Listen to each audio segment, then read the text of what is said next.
नमस्कार किसान भाइयों। अगर आपकी गेहूं की फसल हरी भरी दिख रही है लेकिन बाली छोटी आ रही है, दाना पतला बन रहा है या भराव अच्छे से नहीं हो पा रहा है, तो आज की ये जानकारी आपके बहुत काम आने वाली है। आज हम बात करेंगे गेहूं की फ्लैग लीफ यानी झंडा पत्ती के बारे में। ये क्या होती है, क्यों इतनी महत्वपूर्ण है और दाना भरने में इसका कितना बड़ा रोल होता है। सबसे पहले समझिए कि फ्लैग लीफ होती क्या है।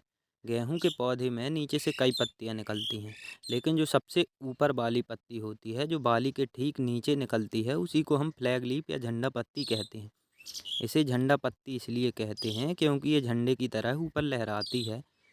अब जब गेहूं में बाली निकल आती है, उसके बाद परागण होता है, फर्टिलाइजेशन होता है और दाना सेट होना शुरू होता है। लेकिन दाना अपने आप नहीं भरता, दाने को भरने के लिए भोजन चाहिए, और वो भोजन आता है पत्तियों से। पत्तियों में क्लोरोफिल होता है। ये क्लोरोफिल सूरज की रोशनी की मदद से प्रकाश संश्लेषण करता है और भोजन बनाता है। यहाँ सबसे ज़रूरी बात ये है कि नीचे की पत्तियां भी भोजन बनाती हैं, लेकिन वो ज़्यादा भोजन अपनी बढ़वार में लगा देती हैं। कुछ भोजन तने की लंबाई में जाता है, कुछ अपनी देखभाल में, और ऊपर जो झंडा पत्ती है वो बिल वो बाली के बिल्कुल पास होती है। इसलिए जो भोजन वो बनाती है वो सीधा और जल्दी बाली तक पहुंच जाता है।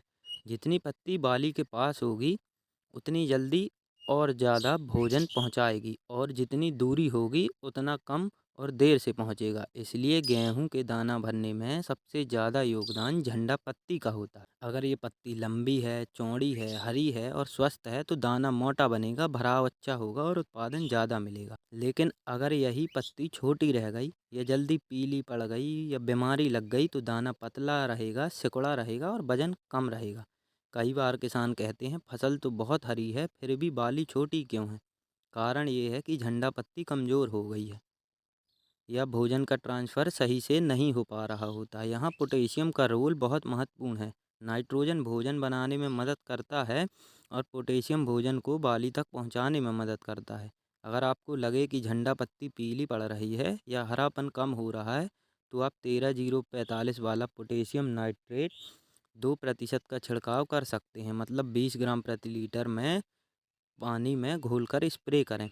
इससे क्या होगा, नाइट्रोजन पत्ती को हरा रखेगी और पोटेशियम भोजन को दानों तक पहुंचाने में मदद करेगा। अगर नाइट्रोजन पहले से ठीक है लेकिन पोटेशियम की कमी लग रही है, तो आप एसओपी या एमओपी का भी छिड़काव कर सकते हैं। लेकिन कोशिश यही करें कि झंडा पत्ती लंबे समय तक हरी बनी रहे। साथ ही ध्यान रखें इस पर कोई बीमारी न लगे, कोई कीट नुकसान न करे। ज़रूरत पड़े तो समय पर दवा का छिड़काव करें। याद रखिए किसान भाइयों, गेहूं का असली उत्पादन दाना भरने पर निर्भर करता है, और दाना भरने का सबसे बड़ा जिम्मा झंडा पत्ती पर है। जितने दिन ये पत्ती हरी रहेगी, उतने दिन दाना भरता रहेगा। अगर आप चाहते हैं मोटा दाना, भारी बाली और ज़्यादा उत्पादन, तो अपनी गेहूं की झंडा पत्ती को ज़रूर संभाल कर रखें।